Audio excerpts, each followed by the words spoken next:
In this episode of Poetry and the Turning World, we are going to be talking about food. Whether fasting, feasting, or famished, poets have long reached for images of sustenance from real or imagined meals. Relationships to food can also be complex, weighted by culture and history, abundance and scarcity. Foods root us to a place, a life, a family, or they become a metaphor for travel and the distance from home. Revolutions start and wars are fought over this most basic need. How humans get food has also rapidly changed in the past 100 years. Incomprehensible supply chains make sources of food remote, mysterious, even endangered. In his 1955 poem, Allen Ginsberg imagines Walt Whitman eyeing the grocery boys in the neon glare of a Californian supermarket. I heard you asking questions of each. Who killed the pork chops? What price bananas? Are you my angel?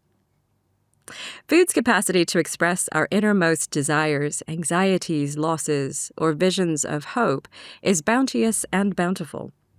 Today, we'll look at 3 poems that take quite different approaches to the subject of food. My name is Sandeep Parmar, and I'm a poet, critic, and professor of English at Cornell University. And I am, as ever, talking to poet, critic, and poetry editor at Chatto and Windus, Sarah Howe. Hello, Sarah. Hello, Sandeep. So needless to say, food is pretty essential to everyday life. But is it essential to poetry? There are some pretty famous food poems, aren't there? The internet's favourite food poem probably has to be William Carlos Williams's This Is Just to Say, which became a nerdy meme circa 2017, back when Twitter was still fun. We could probably quote it in its entirety because it's so teeny. I have eaten the plums that were in the icebox and which you were probably saving for breakfast. Forgive me, they were delicious, so sweet and so cold. Such a sexy poem. and what does this become in the hands of the memers? Oh, yes. What do they do to it? Many, many things, apparently. So, turning it into versions of pop songs seem to be one iteration. And also Genesis, possibly, too. Yes, sort of along the lines of God told you not to eat the plums in the icebox. The prohibitions of plums. But there is an example, isn't there, from Jeremy Noel Todd, who became a kind of pioneer of this meme. I'm sure he would love to be described the professor and critic and editor, Jeremy Noel Todd. His is, This Is Just to Say, I retweeted the plums that were in the icebox tweet, which you have probably already seen. Forgive meme. It's a bit like the Daffodils poem, Wordsworth's Daffodils poems, which we keep kind of, coming back to for some reason, but in the sense that the plums here become the salient image, and that's how everybody remembers the poem rather than the actual title, which in this case is This Is Just to Say, which feels kind of a bit throwaway, a bit offhand, but actually it's sort of an apology, really, isn't it? Is it? Yes, it's a note of sorry, not sorry, isn't it? Left for the romantic loved one to find in the morning, without wanting to be too heavy-handed. I suppose Genesis is here somewhere in the temptation of this fruit, and the proleptic asking for forgiveness, I suppose. But didn't she reply? Yes. So William Carlos Williams's wife Flossie, who I like to call the long-suffering Flossie, she wrote a response which William Carlos Williams does publish at some point, and it was something like, "Dear Bill, I've left the sandwiches in the refrigerator." And then she goes on to kind of pedantically, painstakingly describe the process of him making tea. It's like, you need to put the leaves in the teapot and then the hot water. Is quite funny. So luckily Flossie gets her not revenge, but she at least gets a bit of a response. There's a lesser-known poem of Williams's, isn't there, To a Poor Old Woman, which also has plums at its centre, but those plums don't even have time to go in the icebox, do they? No, and what's the poem is to a poor old woman? Yes. And she's sort of munching them in the street straight out of the paper bag. I mean, we presume because she's hungry, isn't she? And it has that second stanza, which is a sort of crucible of what can you achieve with breaking a line in different places. So it goes, they taste good to her. They taste good to her. They taste good to her. Wow. That is a exfoliate. masterclass in the line Yeah. break. In the sense of the first poem, this is just to say, the plums become this sort of coveted thing. And he, the speaker knows very well that these plums are for somebody else, but he can't help himself because they're so cold and they're so delicious. And so there's a kind of betrayal here that he's preemptively begging forgiveness for. But in the hands of the old woman standing in the street munching, and the word munch appears, which is a very kind of colloquial American word. She's munching these plums, and the incongruity of the old woman eating something that feels so kind of ripe and sexual is a really interesting image. And the fact that because she's poor, there's no time to put them in the icebox. She's just going to eat them there in the street. And it's interesting, that kind of contrast. Well, and part of the memorability of this is just to say, I think, is the cold of the plums, isn't it? Yes. It's the temperature as much as the sweetness and the deliciousness. And that word probably as well. It's like, probably you were saving them, knowing full well that Flossie was saving them.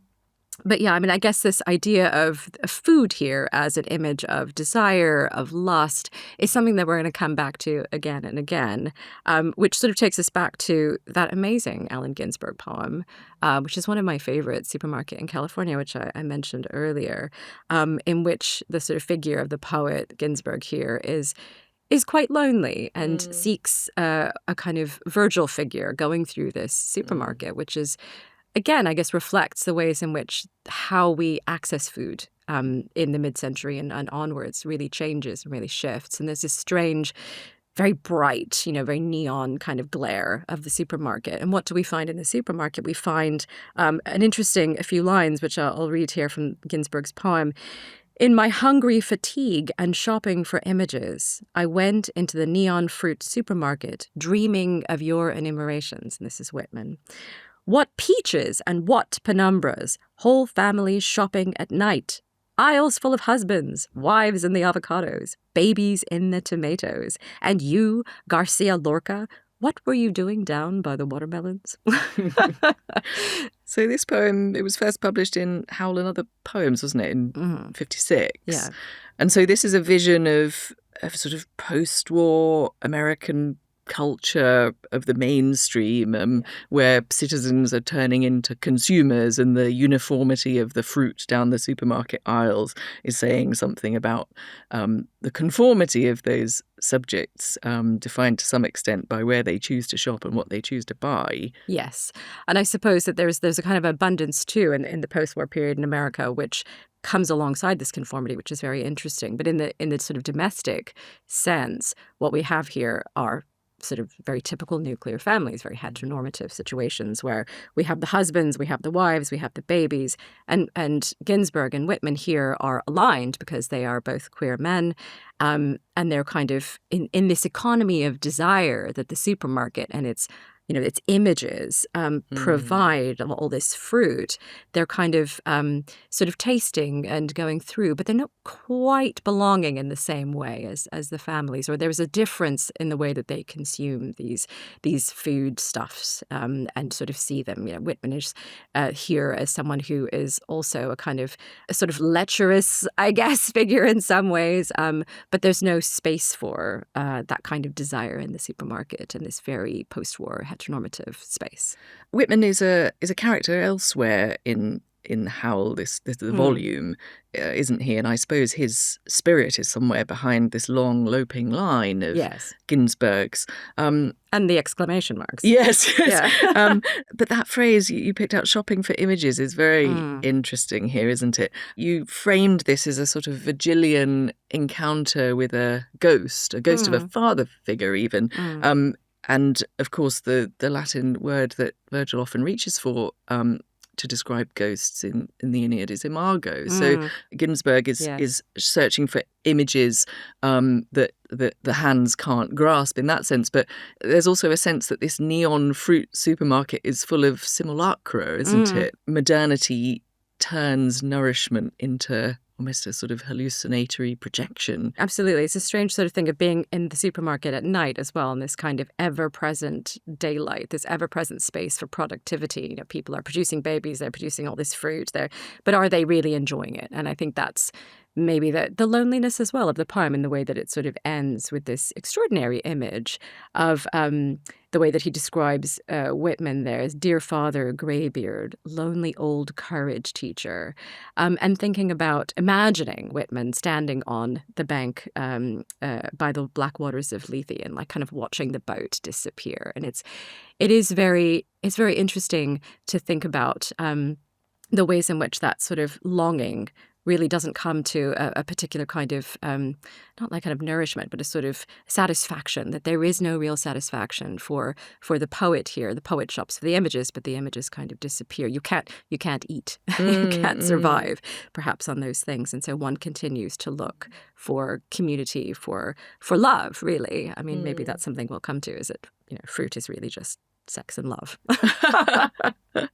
Well, and maybe comfort too. I think in Williams's To a Poor Old Woman, she munches the plums, but then there later on she's comforted by them, a solace of ripe plums. Yeah. And I suppose Ginsberg or his speaker in this poem is searching for some sort of comfort or solace.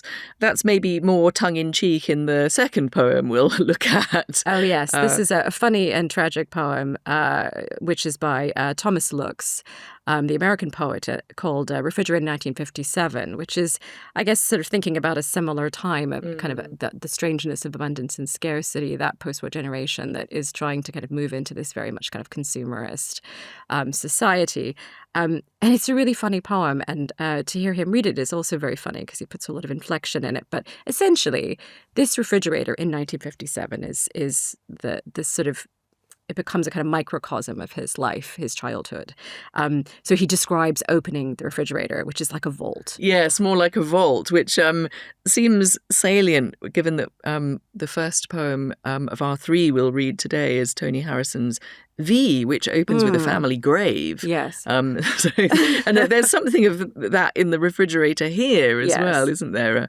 A window that opens parodically onto a family history. Yeah, which is not always good, not always romantic. There's the chicken carcass who looks mugged. But the best and the most memorable, I guess, image of this poem, if one were to try and name it for its image, are these cherries that appear. So we have here, kind of looking through this fridge. Everything's very sort of sad. But then... Can I read the cherries? Yeah, go. Okay. So they're on the middle door shelf, on fire, lit from within red, heart red, sexual red, wet neon red, shining red in their liquid, exotic, aloof, slumming in such company, a jar of maraschino cherries, 3/4 full, fiery globes like strippers at a church social. Such a great description. And these cherries, of course, never get used. And that's the tragedy. In the way of jars of cherries. Yeah, I mean, I think we probably all had a jar of maraschino cherries that never got used. I think we certainly did growing up. And these cherries are, as you say, they're kind of, as you read there, they're exotic. They're kind of these just extraordinary sexual objects that somehow become this other thing, don't they, in the poem? What is it that they really kind of turn into, or how do they reflect on the rest of what is in this fridge? Well, we know that the jar, as I say, is never really opened. And this childhood of dull dinners, as Lux describes, reflects on this kind of extraordinary object. And he begins to kind of meditate on why this jar of maraschino cherries exists in their fridge that no one uses. He says, maybe they came over from the old country, family heirlooms, or were status symbols bought with a piece of the first paycheck from a sweatshop, which beat the pig farm in Bohemia, handed down from my grandparents to my parents to be someday mine, then my child. And it's hilarious, but it's also quite sad, isn't it? Well, it's a satire of the trope of the food tradition, the culinary recipe of the grandma brought over from the old country, and preserve some sort of connection for the recent or not so recent immigrant back to European origin, I suppose. And I feel like maraschino cherries, even though they sound exotic, as Lux says, they're the only foreign word he knew. I feel like they must be very American. Surely they don't come from anywhere else. kind of awful. Well, I guess they're like don't know, glacé cherries. Italian? Yeah, I don't know. But yes, this imagination, the way that the cherries become this. By the end, he says, "We didn't eat them because you do not eat that which rips your heart with joy." Oh, so good that. And so the cherries here become this, I guess, a bit like the plums, a bit like, Garcia Lorca doing whatever he's doing with those watermelons, this inexpressed and almost inexpressible desire and joy, which I suppose in some ways speaks to that kind of shopping for images, again, that we find in poems, that the images are here to stand in for something that is almost inexpressible. I love the mixedness of that joy, though. It's so much stronger than comfort or solace that rips your heart. Yeah. Tears you apart. Yeah, absolutely. I think it's probably time to move on to our first poem. Great. Tony Harrison's V, which appeared in its entirety for the first time in the London Review of Books. We've chosen just a short excerpt to look at today because it's a much longer poem, but I think we'll try and give you something of the flavour of the rest of it. It was written during the 1984 to 85 miners' strike, and I guess its starting point is the poet revisiting the grave of his parents in the Beeston area of Leeds, and the way that seeing those graves and the ones around defaced by football supporters who come through in the wake of, I think, Leeds United losing a match and take out their frustrations or whatever. Actually, there's quite a sophisticated meditation on what exactly is happening in the moment of scrawling these graves with obscenities and an array of four-letter words. The poem was turned into a film by Richard Eyre, which was shown on Channel 4 in 1987 and provoked an unbelievable amount of consternation, to the extent that I think the headlines of the Daily Mail were enraged by it. And so it was a controversial piece at the time, but I suppose does feel like it has something to say now in our post-Brexit Britain, where reform is on the ascendant. So this passage, it trains its sights on food and food shops as an index of class and creed and changing demographics around the north of England in the 80s.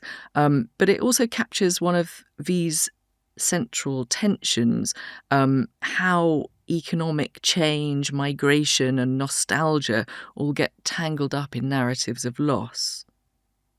We have an archival recording of Harrison reading it in his own voice. The bus to the station, still the number one, but goes by routes that I don't recognise. I look out for known landmarks as the sun reddens the swabs of cloud in darkening skies. Home, home, home to my woman as the red darkens from a fresh blood to a dried. Home, home to my woman, home to bed, where opposites seem sometimes unified. A pensioner in turban taps his stick along the pavement past the corner shop that sells samosas now, not beer on tick, to the Qasmiyeh Muslim club that was the Co-op. House after house for sale where we'd played cricket, with white roses cut from flour sacks on our caps, with stumps chalked on the coal grate for our wicket, and everyone bought now by coloured chaps, Dad's most liberal label, as he felt squeezed by the unfamiliar and fear of foreign food and faces when he smelt curry in the shop where he'd bought beer. And growing frailer, wobbly on his pins, the shops he felt familiar with withdrew, which meant much longer, tiring treks for tins that had a label on them that he knew. And as the shops that stocked his favourites receded, whereas he'd fancied beans and pop next door, he found that 4 long treks a week were needed, till he wondered what he bothered eating for. The supermarket made him feel embarrassed, Where people bought whole lambs for family freezers, he bought baked beans from checkout girls too, harassed to smile or swap a joke with sad old geezers. But when he bought his cigs, he'd have a chat, his week's one conversation, truth to tell. But time also came and put a stop to that, when old Watsy got bought out by M. Patel. As you point out, this is obviously an excerpt from a poem that's doing many, many things. But for our purposes today and thinking about food, there are some really interesting kind of placements of different kinds of food here that speak to one of the kind of main central themes, which, as you said there, is about change, social change, particularly immigration, and a kind of estrangement. And I wonder, so I suppose that thinking about here the main kind of figure beyond the kind of the stand-in for the poet, the speaker, is this father. And I wonder how that we get this kind of reflection in thinking about the father who is now dead and the way in which his life changed. He does feel like quite a sort of tragic figure in many ways. But of course, what drives the change in his life, do we think? Well, I think that there's a sort of parallel being made between the father's decline and the post-industrial decline of this part of the North, to some extent. The title of V is a pun on verses SES, I suppose, as in what the poet writes, and versus SUS in the sense of oppositions. Well, and actually the Richard Eyre film begins with victory signs too, so that's one more sense. But I think one of those oppositions is past versus present, class versus class, rich versus poor. There's a passage of the poem that gives some of these. Leeds v. Derby, black, white, and as I've known to my cost, man v. wife, communist v. fascist, left v. right, class v. class, as bitter as before. The unending violence of us and them. But I think to some extent the poem is also invested in what happens when these binaries break down, which I think is why we have the pensioner in turban tapping his stick as the sort of introduction to this scene from memory, who is a sort of counterpart or alter ego. Maybe that's putting it too strongly, but a figure who is of the same generation as the poet's father, who he is seeing on the street. So there's a sort of there's opposition, but the potential for sympathy here. Except, of course, that the poet is not uncritical about the father's racism. Yeah. The coloured chaps in inverted commas, dad's most liberal label. There's a sort of rueful irony there, isn't there? And I think an acknowledgement that in the face of this kind of social change, his father's generation was unprepared for it. And so even attempting to find the right word is a sort of gesture, perhaps not the most liberal label, but is at least the one that was available to him. And in the second stanza, we have that line, which is not about the father, but about the speaker, where home to my woman, home to bed, where opposites seem sometimes unified. So we already have kind of set up here the idea that male versus female, that these kind of lovers are sometimes unified. But of course, in that, we have the sometimes disunity as well. And so where do the disunities then occur? Throughout the rest of the poem. And this pensioner in his turban is meant to represent Asian immigrants. Of course, we're a major immigrant community in the North, particularly, well, all over the UK, but in this particular space. And the pointing to the Kashmir Muslim Club and the samosas is a kind of way of trying to find, I suppose, the simplest form of difference. And often it is the case and has been the case across lots of poems about immigration written by immigrants or children of immigrants in Britain, like the poet Daljit Nagra, for example, and there are many others, where food becomes a way of marking out a very specific social and cultural difference. And estrangement is also something that I think is pointed to via food or via smell. And so we have this kind of this sense of being in a familiar place that is suddenly, through the insertion of something as simple as food, suddenly becoming completely kind of unfamiliar, and that there was a loss really here of a way of life that was comfortable and that was distinctly English. And so he felt squeezed by the unfamiliar in that stanza, doesn't he? And the smell of curry in shops where he'd bought beer. This poem is a rewriting of Thomas Gray's Elegy in a Country Churchyard, which listeners of close readings, I would highly recommend Mark Ford and Seamus Perry's reading of that poem in their Love and Death series on elegies.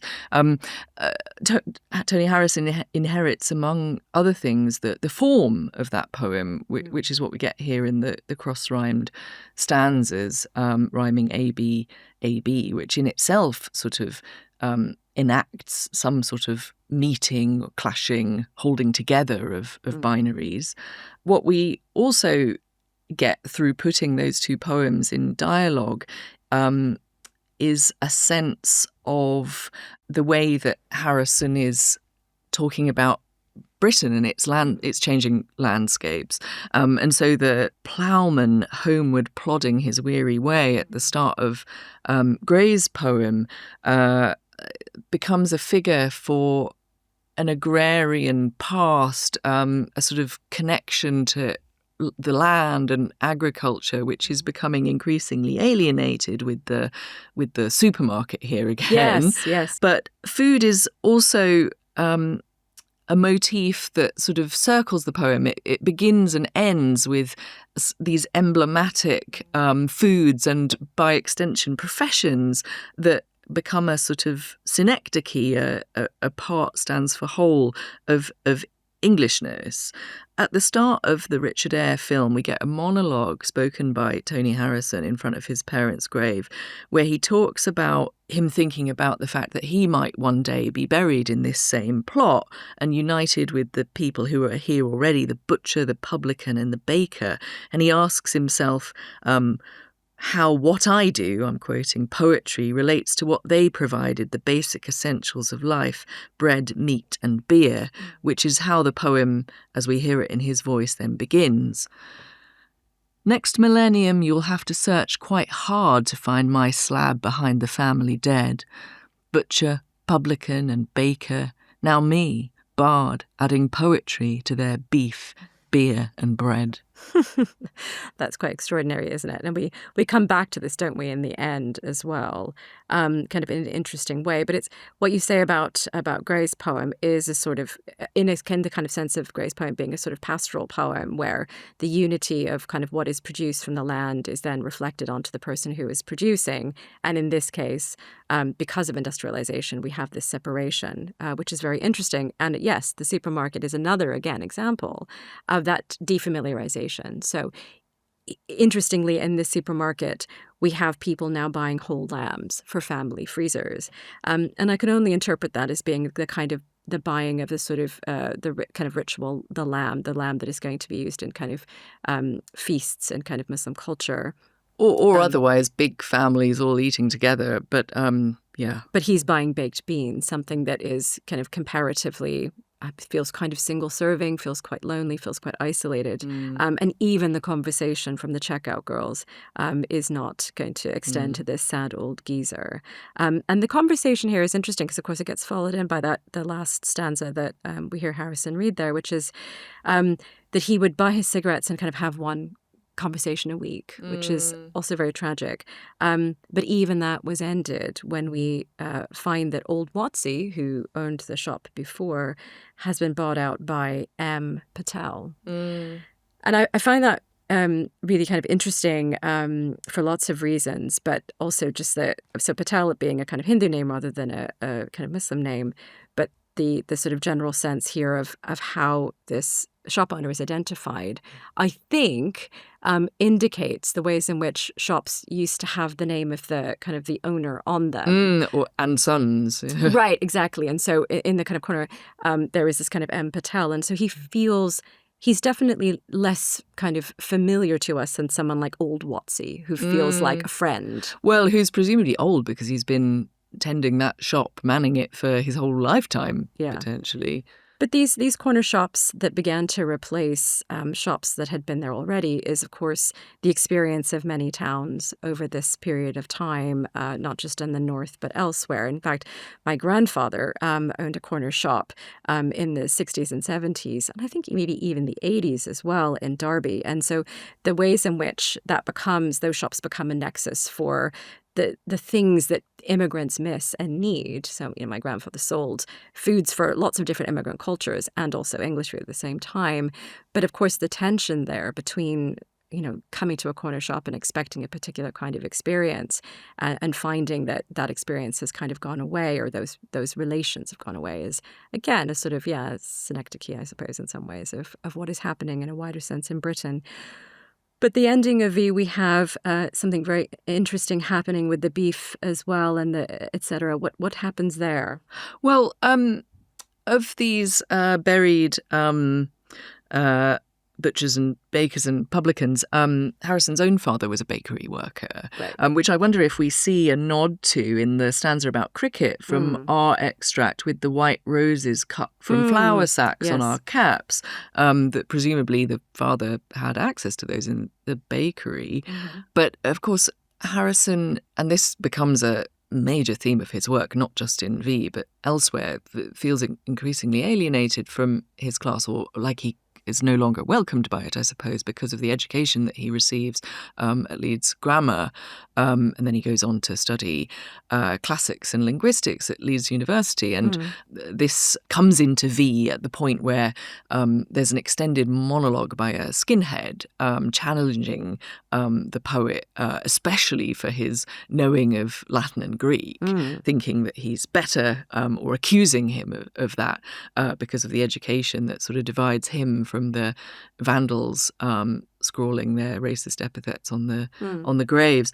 To circle back to the ending, this is another nod to Gray, whose elegy ends with an imagined epitaph for the poet himself.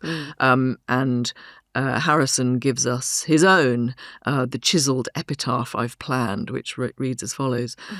Beneath your feet's a poet, then a pit.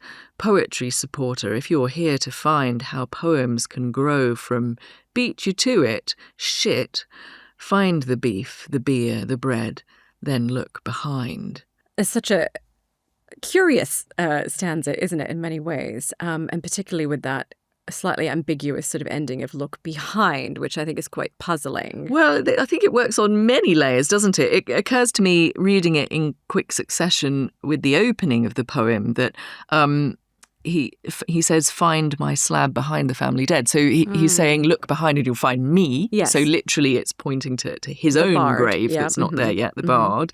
But what are the other things that this could mean? Well, I suppose there's a slightly more kind of scatological reading, I guess. Yes, it's Rabelasian, isn't it? Yeah, it is, yeah. Which I suppose would not be out of place here. That actually, once one has consumed the beef, the beer, and the bread, that the kind of what is left behind is the shit, which is mentioned, of course, in that third line of that stanza. And so the looking behind becomes kind of ancestry or ancestors, possibly the poet's own body, but also just the shit. Yeah. An arses, yeah, exactly. What is left behind.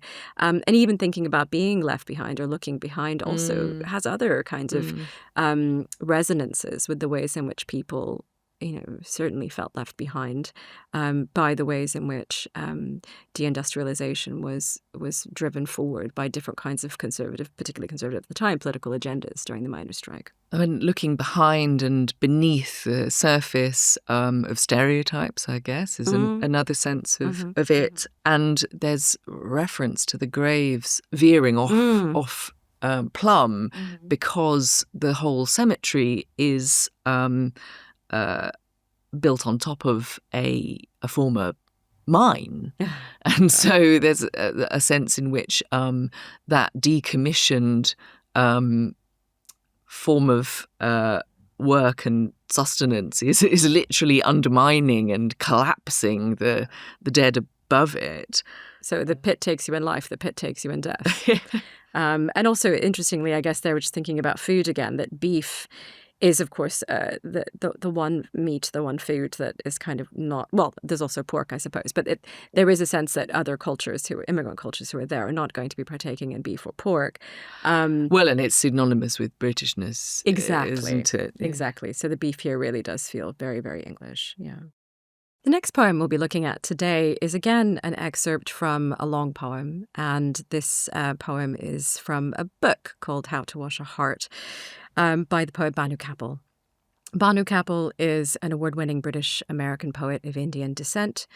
She's the author of 6 full-length books, and as I say, this episode's poem comes from her most recent book, How to Wash a Heart, which was published by Liverpool University Press's imprint Pavilion Press in 2020. And in that year, she won the T.S. Eliot Prize for that book. In the same year, in 2020, Kapil retired from a 25-year career as a professor at Naropa University's Jack Kerouac School of Disembodied Poetics, and she's currently a fellow at Churchill College at the University of Cambridge. In addition to being a poet, she is an installation and performance artist whose work features elements of ritual, collaboration, and mixes the textual and visual. Kapil is a recipient of a Chumley Award from the Society of Authors, a highly prestigious Wyndham Campbell Prize for Poetry from Yale University, and is a Fellow of the Royal Society of Literature. My grandfather fermented the yogurt with rose petals and sugar, then buried it in the roots of a mango tree. Come here, he said, extending the sweetest fruit I have ever tasted. Come June. On the far side of the orchard, he grew saffron, and the mangoes there were red and pink. In the dry well, he planted a pomegranate tree. This is where they threw the bodies come August, noon.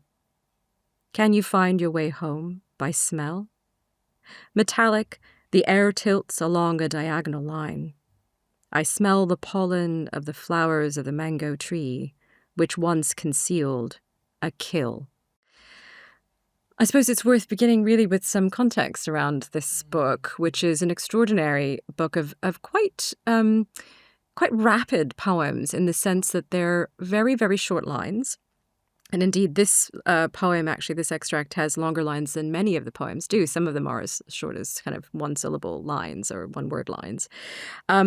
And How to Wash a Heart comes out of a performance that was inspired by a previous book of Bhanu Kapil's called Schizophrene.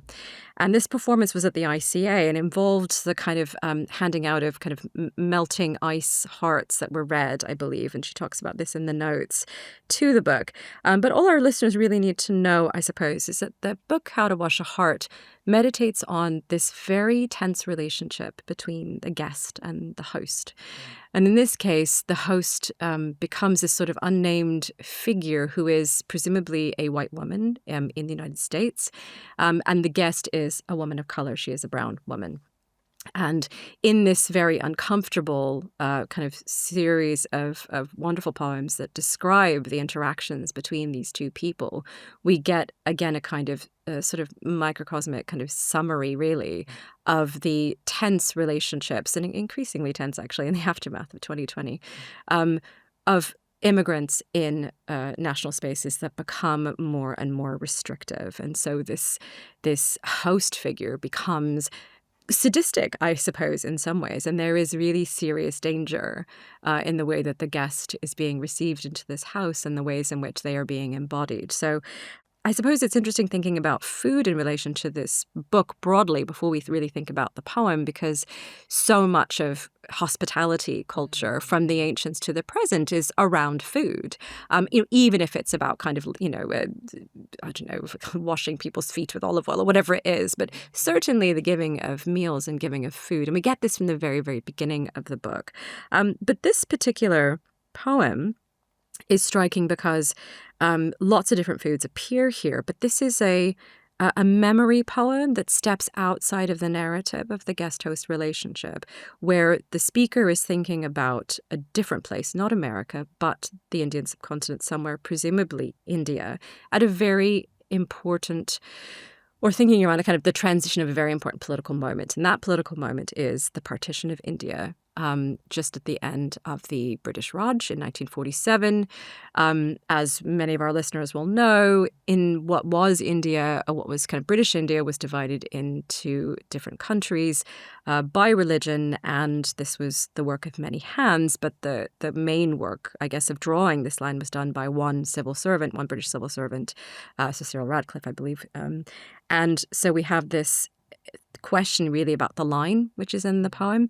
But this poem is thinking about a memory of a grandfather who does this really extraordinary kind of thing of planting yogurt underneath a tree and but draws in partition in lots of different ways, and draws in the kind of question around kind of what is native and what is not native. And just to kind of, I guess, think a little bit into Schizophrene, which is a book about partition.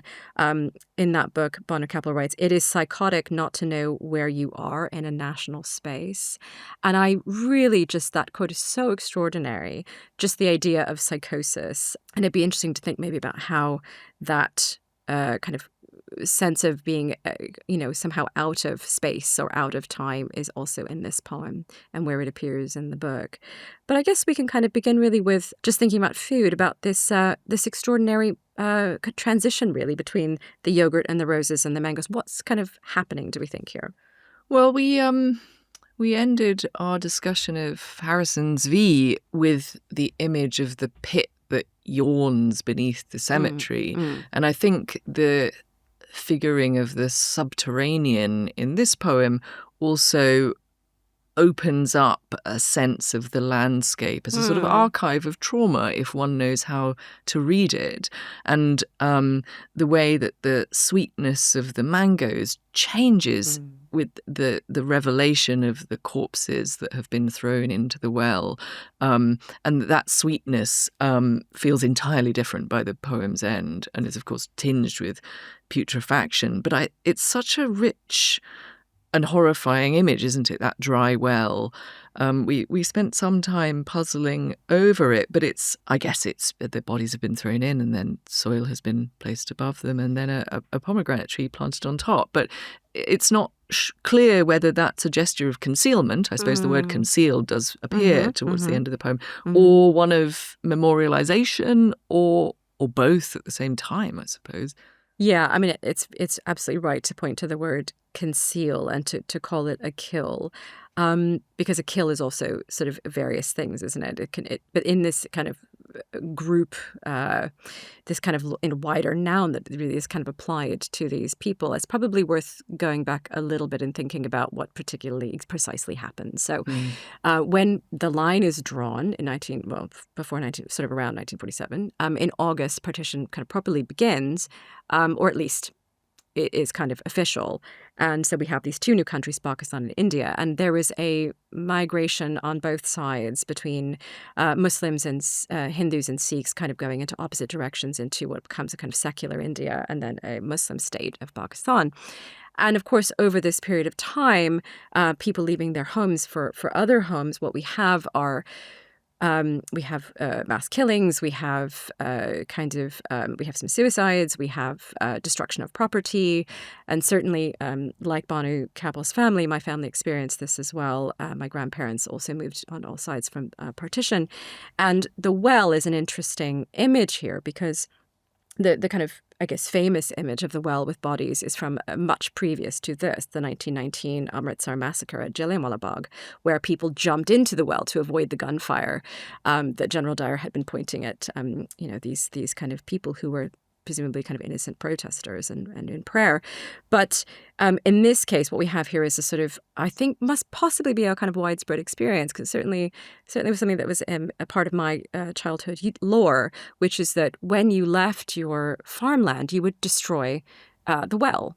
And so the wells then had to be sort of, recuperated or whatever. But in this case, we have a kind of sense of disposal of bodies here in this well. So I think that this poem is explaining the post-partition move into a place that is in some ways being kind of redeemed through away from this kind of terrible sort of experience of killing and movement and migration and trauma to something that is trying to bury something else. So instead of the bodies, we have here is the yogurt and the rose petals and the sugar. I think people actually do this. Maybe. By way of probiotic fertilizer.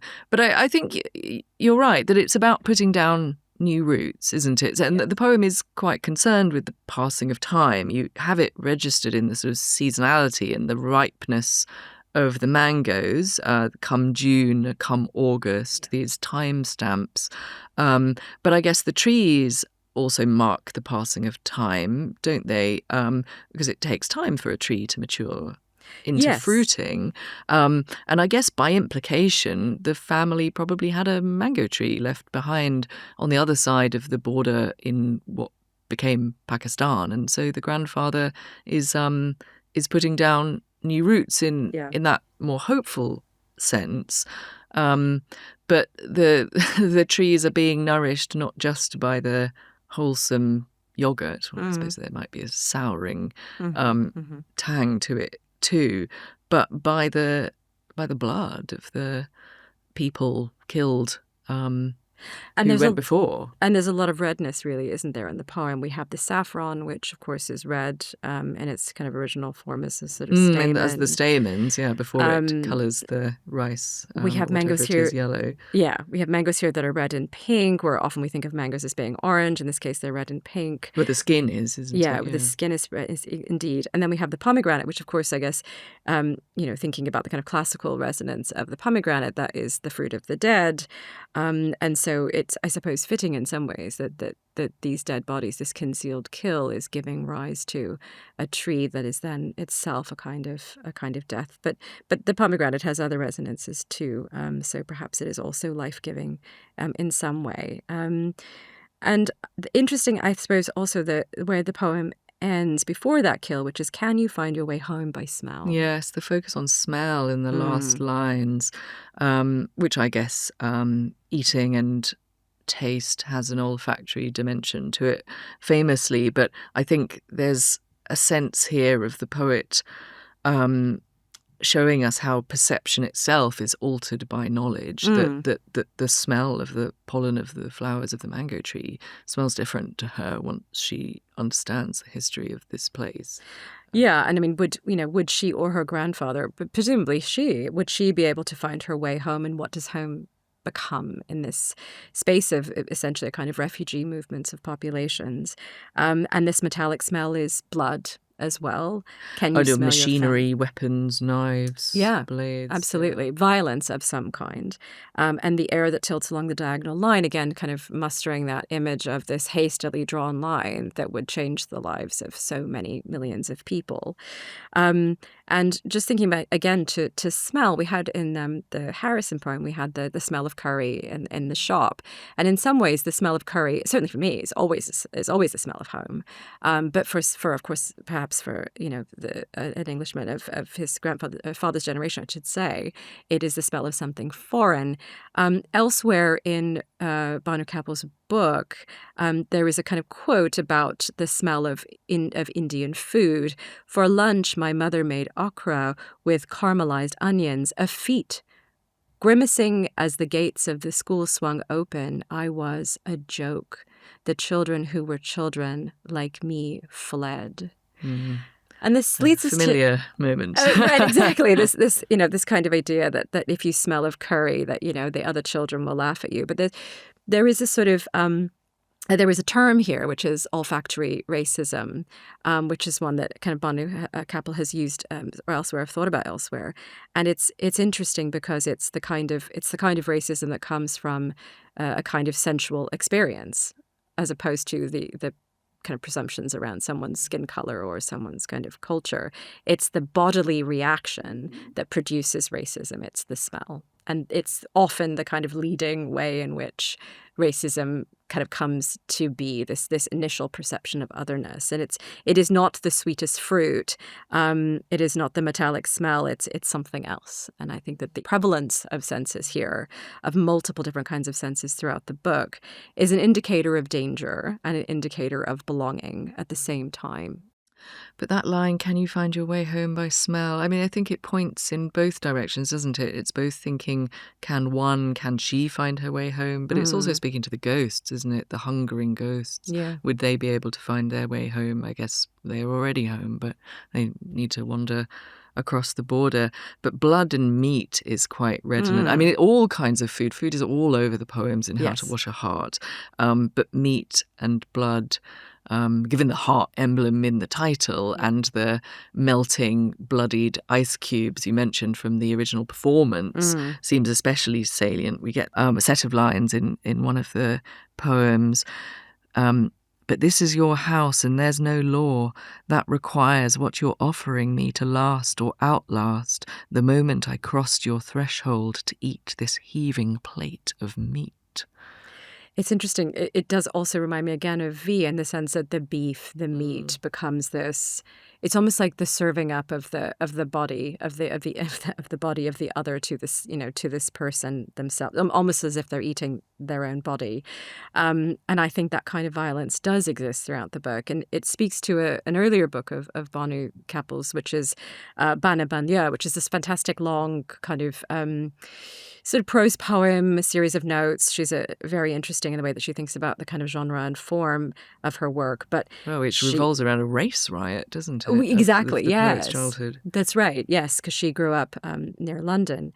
And the image of the butcher's block and the kind of the use of the butcher's block as a way of thinking about the kind of chopping up of text and the sort of ways in which that kind of violence comes to stand in for a particular sort of versification or a particular sort of ordering of language and ordering of memory is really potent. So meat is something that is quite clearly very important to her.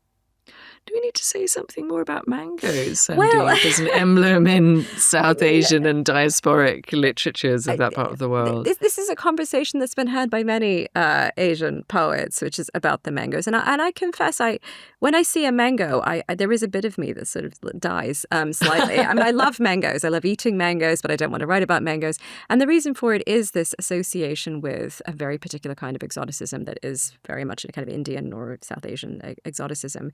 And so what happens, it kind of almost comes in a line of like chai saris and mangoes, is that it's a too easy way to point to the otherness of a poet. It's too simple. It's like it's not what the plums are for the American. The mangoes for the Indian are a very specific experience of othering. And interestingly, there's a section from Anthony Bhanu Kapil's book, Measures of Expatriation, which I think summarizes this dynamic in a really nice way. So I'm going to quote from it at some length.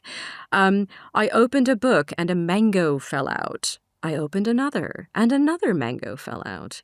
These were newly published books, fresh leaves. Woman doth not live by mango alone.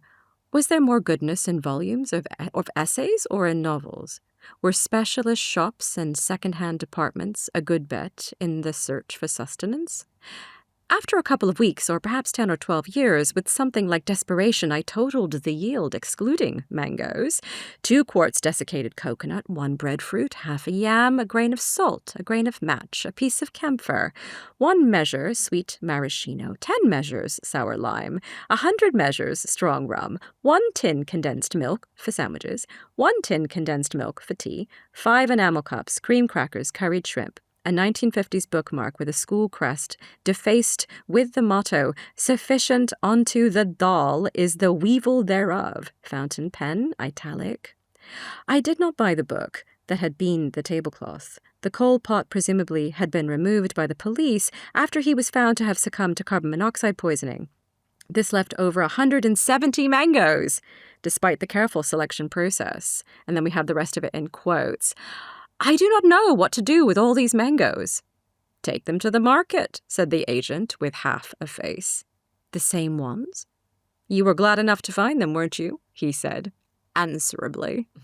I love that. Answerably is so good. In the hands of the kind of too easily foreignized writer, these kinds of potent symbols of otherness become ways of marketing a certain type of experience that is recognizable and legible to a mostly white readership. And this is kind of the problem, isn't it? And I wonder how that's working in this extract of How to Wash a Heart, that on the one hand, Kapil is overturning the sort of nostalgic sweetness of the mango of one's childhood and return to the home country and roots.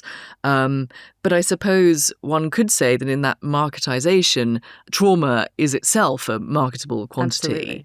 Absolutely. And I think that she's too self-aware a poet for that not to be active in some sense in this passage. Absolutely. And I think that in some ways it's the ritual in Bhanu Kapil's work that redeems it, because the ritual takes something that feels oft used and makes it personal. So in any ritual, there is a kind of established practice, but the kind of the ways in which the grandfather has fermented this yogurt and buried it in this way, and that the real intimacy of "come here," he said, extending the sweetest fruit I've ever tasted. It's a very beautiful, very poignant moment that then is, of course, set alongside, juxtaposed with this terrible kind of historical violence and this sort of, I think, secrecy really that comes out of partition, which is that people didn't talk about it very much. My grandparents didn't talk about it almost ever. And there is now this push, particularly with the anniversary recently, to try to unearth some of those memories of violence and to think about the roots. The last of the three poems we'll look at today is by the Palestinian poet Yousif M. Qasmiyeh. He's a poet and translator too, who's now based in Britain, though he was born and educated in the Beddawi refugee camp in North Lebanon, which is the setting for this poem that we'll look at. His debut collection, Writing the Camp, came out from Broken Sleep Books in 2021 and was a Book of the Year in the Telegraph, Irish Times, among others. He's also a scholar, and his doctoral research looked at containment, the archive, and time in refugee writing in English and in Arabic. This poem, Communion, which we'll read, comes from his second collection, Eating the Archive, which came out in 2023, in the months leading up to October the 7th and those events.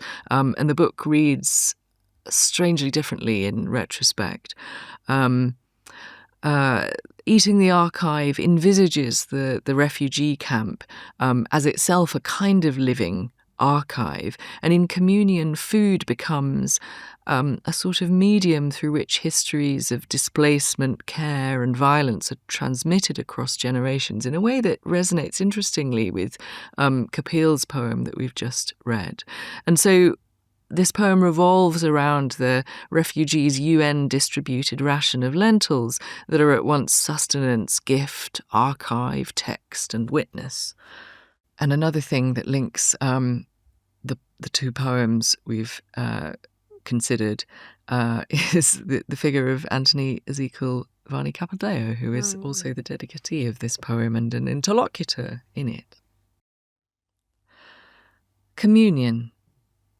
For Anthony Ezekiel Bhanu Kapil. We grow nothing, only the sky. Lentils. Because of what they are, what will be of them at the Last Supper, what we call food so as to remember our bodies fleetingly, what takes time while giving time. Abundant times for us to be hosted by air while straying in different directions to distant fates. Those lentils are not sifted. They are pure and impure, split and whole. With air and dust we throw them somewhere, a chosen somewhere, a premeditated somewhere, and wait for them to grow as we grow. Lentils for the mouths that were, the ultimate gift. This is in no way an unconditional gift, or one given to us in our own hands. But to say that the hands that delivered them to us looked too big, healthy hands, hands from a non-camp, hands that can write names, transliterated names, without hesitation, hands that can write imitations of misery with scrupulous detail, without any fear of going hungry, without any fear of being struck off the UN register. Unlike our hands. The Quran's lentils, those that feature in the holy books, in our shared mouth. To steal from the bird's beak, dreams my mother, the birds that never live in the camp but hover over us in season, the watery lentils, the inexhaustible treasures of the poor, the drowned lentils, the floating lentils in collective imaginations. The often talked about of food, the overwritten of bearings. Why lentils, Anthony? To eat textually, to eat the archive, to eat that which cannot be eaten, to eat the deluge of tears long confused with salt, to eat the exodus in us as companions, to eat the dreams that could have been truer, to eat them in the presence of a tongue blocking roots, places and times, to eat them in order to witness the edible as a witness to us. My mother, who was too young to count and too young for her younger siblings to be left in her care, helplessly bore witness to one of them swallowing uncooked grains and dying. The parents were ploughing somebody else's fields and scattering their seeds. My mother still dreams benignly of full stomachs, in her words, full but not too full. Full like our vowels, never bloated. To this day she recalls in fragments illicit memories of illicit places, like the parting in my sister's hair is my mother's, what before our eyes is one time, what in our eyes is another, to say both sides are remainders of something and the intended wholeness is a mere scrap for what will touch the cooked and later snap. To make them redder, my mother cooks the lentils with our blood. And if you ask what it is that she does to the pot, I would rather not tell you, but will whisper it when we next meet. I will remind you, before food is devoured, the bubbling away of something that returns in some shape or form as something more or less than the original. The crying there is no point to stop. The ending of what is ours in full, as though to say, fuck this world for what it will be, fuck it. The leftover of the generous. Hands deeply immersed in the extras, we agree.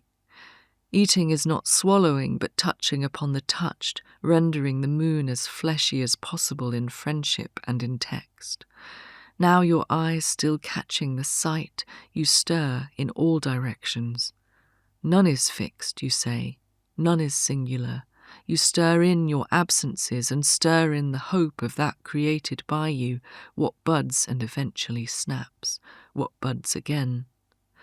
The season is the season, secrets hurled in scaled scales for days past.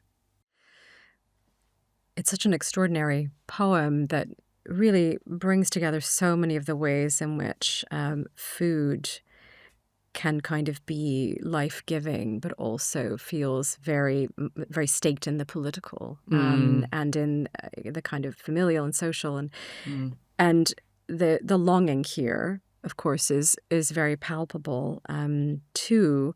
I wonder if maybe thinking a bit about the archive is a place to begin. This idea that food is a kind of archive, and that the camp in Qasmiyeh is thinking as a critic also is a sort of archive. This is bound up with his wider thinking, including his thinking as a scholar.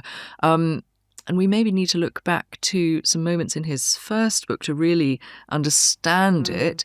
So that his first book, Writing the Camp, narrates in part his coming to England as a refugee and his settling here and his period in internment camps while waiting for his status to be determined. But it also thinks about his experiences as a child and a young man of being interviewed about his experiences in the camp, that there are characters, an anthropologist, for example, who becomes a character in the poems. And so I think this comes through in Communion too, this sense of who is writing this history, who is writing this story. And I think that the metaphor of food, and particularly the preservation of food, is there in that first book. For example, this line, in the camp, time is hung like threads of dried okra. And so there's this sense that the preservation of food is sort of bound up with the refugees' own lingering presence and existence in the camp too. And so this parallel between food preserving and archiving also thinks about how one represents refugee experience and the sort of extractive process underlying the encounter between subject in the camp who becomes a sort of object in the writing of the anthropologist or journalist.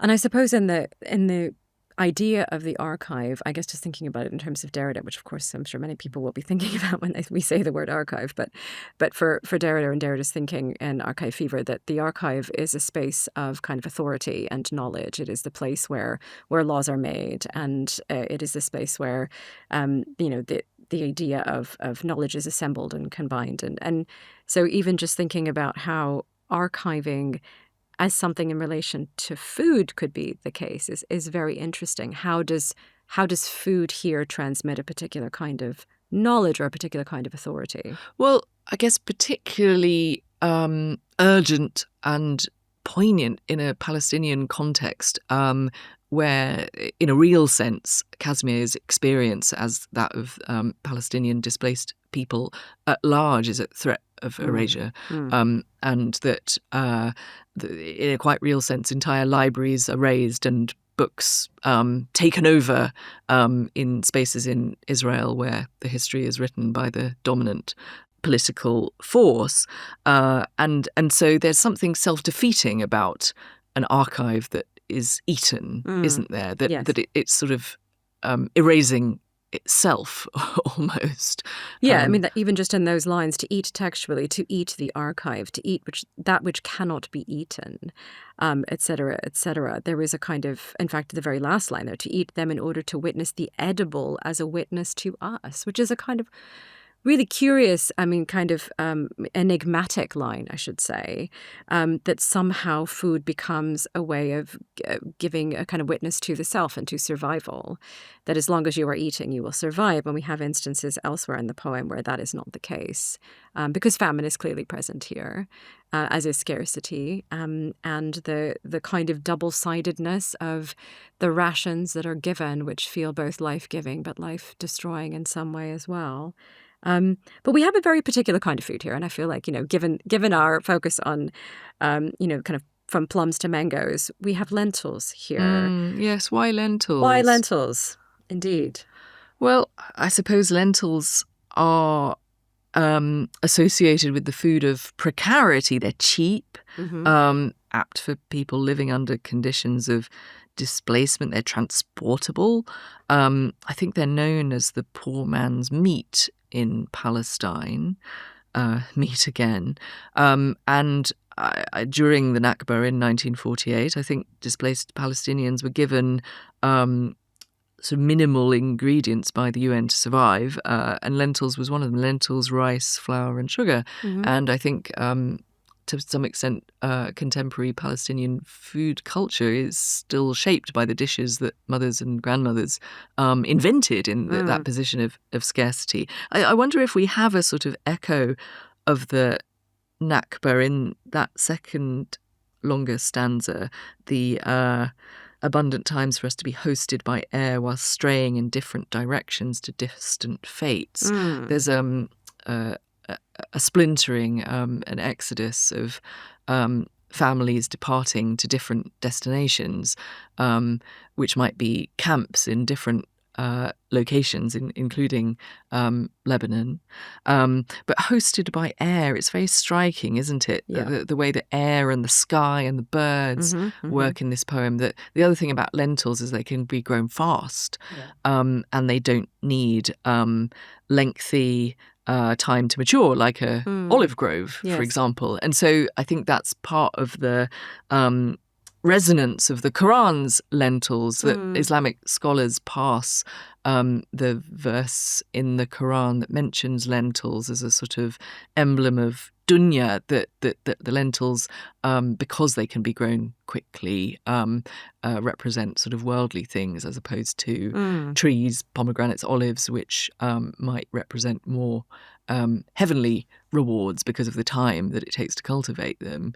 And of course, the groves left behind by families like this in Palestine. Indeed. And these lentils are fast growing, and they themselves are the seed and the food, which is also quite interesting. And we have there in the poem, those lentils are not sifted. They are pure and impure, split and whole, and then being thrown somewhere, premeditated somewhere, which is, again, speaking to that kind of the uncertainty of migration and the uncertainty of this transitional space and this particular camp and the Beddawi camp, but other camps as well, which have a kind of sense of the temporary, but also the permanent, because these camps have been around for a very, very long time, and one doesn't have the ability to kind of migrate so easily from them, clearly. In an earlier poem in the book, Time is a Swelling, we get a sort of another version of this motif. It goes, my mother would carefully sift our UN-gifted grains, the dry for us and the hovering bits for birds that never were.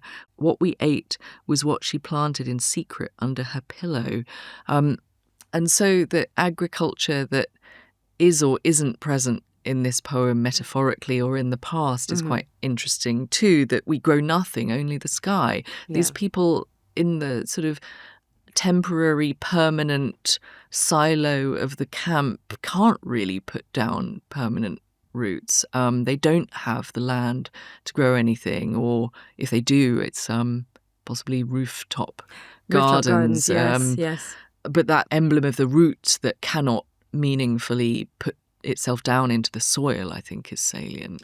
Which is presumably an intended consequence of the space and the ways in which the camp is designed too. And there's also that really extraordinary image. And I guess we should say also that in all of this imagery, there is a fair amount of surreality. And Qasmiyeh is brilliant at being able to conjure the surreal, and also sort of drawing from this very imagistic traditions, including English, that kind of somehow manage to borrow images that feel as though they're pulling in different directions. But we have here a kind of section with my mother who was too young to count and too young for her younger siblings to be left in her care, helplessly bore witness to one of them swallowing uncooked grains and dying. And then the parents were plowing somebody else's field, scattering their seeds. It's that, even just going back to the way we're thinking about how food makes and creates a family, here we have the kind of familial structure being kind of degraded by life in the camp, this child who is left in the care of another child, the consequences of that, whereas we have the efforts of a mother figure here who clearly is trying to kind of feed and nourish her children, but is also someone who becomes this kind of almost mystical kind of magical kind of figure too, because it must in some ways feel that what she is doing is a kind of alchemy, creating food from nothing for her children. Which also speaks to that later moment, which is possibly the other most shocking image in the poem, to make them redder. My mother cooks the lentils with our blood. Yeah.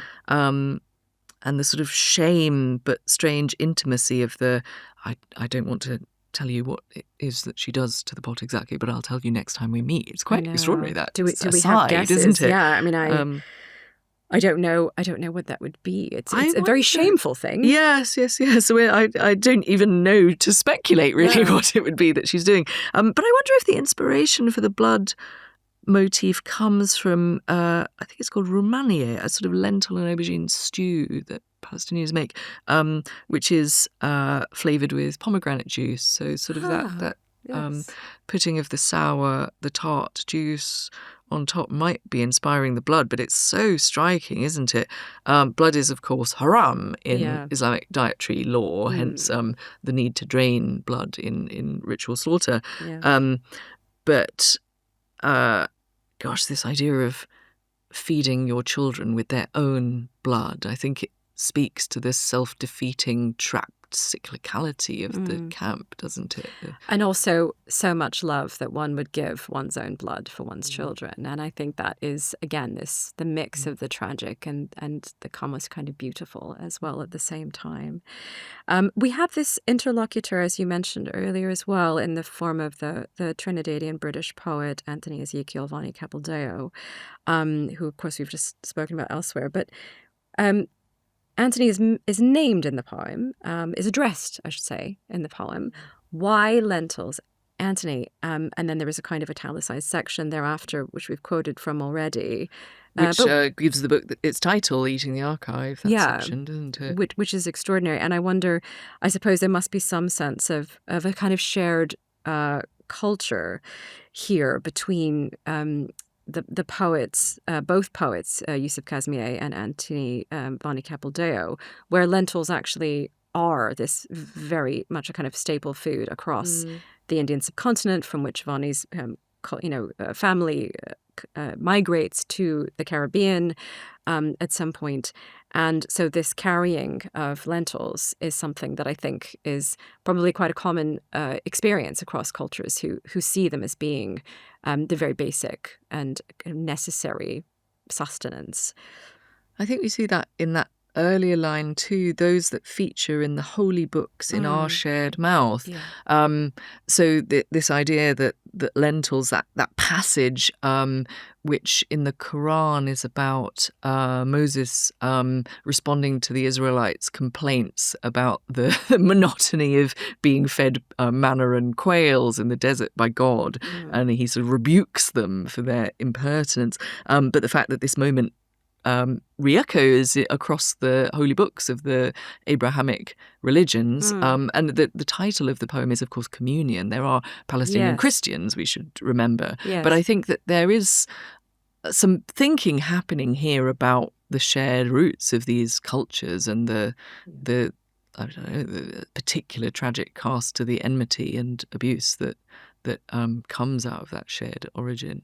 Do you think there's also a sense there of the transfiguration in the communion, that the kind of the body becomes, the food becomes the body? Is that also something that we're seeing here? Yeah, I think in the way that the yogurt represents a sort of transformation in Kapil's poem, that there is something happening here, maybe a sort of secularized transubstantiation, shared eating as a communal act of remembrance too, maybe? Yeah, and the archive that is kind of eating itself or being eaten becomes the collective body of a people who is sort of disappearing in one way or another. So that also the lentils really become the inexhaustible treasures of the poor, the drowned lentils, the floating lentils in collective imaginations. The lentil as body, as drowned body, as floating body does feel like acts of violence that are being done upon actual people as well. I mean, this is sort of what I meant about how this poem re-echoes in slightly different ways post-October 7th, the extremity of Israeli rhetoric, which I think has included metaphors of drowning gods. I mean, maybe not metaphors. I see it in those drowned lentils, don't you? But speaking of holy books and texts, we should also look at the motif of writing in the poem and the fact that it becomes this sort of instrument of power, these UN hands, the well-fed hands that give out the humanitarian aid and the inherent asymmetry of power in that relation, this gift that is in no way unconditional. They're literally the archons, really, of the archive. Conditional on obedience, right? Yes, and the precarity of the fact that you could be struck off the list as a family at any time. Yeah. But also the hands that write names, transliterated names without hesitation. I think that's standing for something bigger. I think it's referring to the way that the UN workers would have written down the names of an Arabic child family like Yousif Qasmiyeh and would have chosen how to spell that name, how to render it into anglicized letters. That there are a lot of different ways of writing Yousif in the English alphabet, and he had no say or control over any of them. So we're back to where we began, really, this question of who writes the story and who has the power to do that. Yeah. And with those hands, we then get towards the end of the poem of hands deeply immersed in the extras, we agree eating is not swallowing, but touching upon the touched, rendering the moon as fleshy as possible in friendship and in text. So the friendship here somehow kind of tries to reimagine or think about the principle or property of touch, and how eating is not about consuming, but about, I guess, a kind of friendship, but also desire, but also the kind of the communion, really, between two people, between two thinkers, between two writers in text, but also the reader as well. We are brought into this poem in a kind of active communion. We partake of it and of its eating. And the poem, I think, ends in almost a kind of hopeful note with what buds again. Even though there is a snapping, there is a budding again. Almost suggesting a kind of fruit. Yes, that the bud is snapped, but it persists and it sprouts again. I mean, that sort of counters the unhopefulness of the Last Supper, which is where we've been. I think that what will be of them at the Last Supper must refer to the fact that there has been archaeological speculation that lentils figured in the Last Supper, which gives another cast to the metaphor of the title, doesn't it? And I guess the Last Supper is present in the Quran, albeit, of course, Jesus is a prophet rather than the Messiah. I guess that Last Supper, it might point back in time to the last meal this family shared together in Palestine, possibly not knowing what was coming. But there's something almost apocalyptic about it as well. Yeah. And actually, graves and graveyards resonate across the book more widely. So the Last Supper that they'll share together before they die or are killed. So what takeaway points do we have for this episode? Takeaway. So we've seen across these poems how the shared meal, I suppose, becomes an emblem for society itself. And equally, the solitary diner, the lonely supermarket shopper, become their own symbols of alienated modernity. So while food can be a way into thinking about enormous global systems under capitalism, it also has a way of resisting abstraction. Our need to be fed is stubbornly material. In our next episode of Poetry in the Turning World, we'll be thinking about poetry and money. Expect a wealth of monetary metaphors. Our poem from the archive will be Frederick Seidel's In Late December, which first appeared in the LRB's pages. If you've enjoyed our conversation about poetry today, perhaps you'd consider subscribing to the Close Readings podcast. Mark Ford and Seamus Perry have various wonderful series on poetry there that you might enjoy. And listeners can get 25% off by using the code Poetry25. You'll find a link in the description.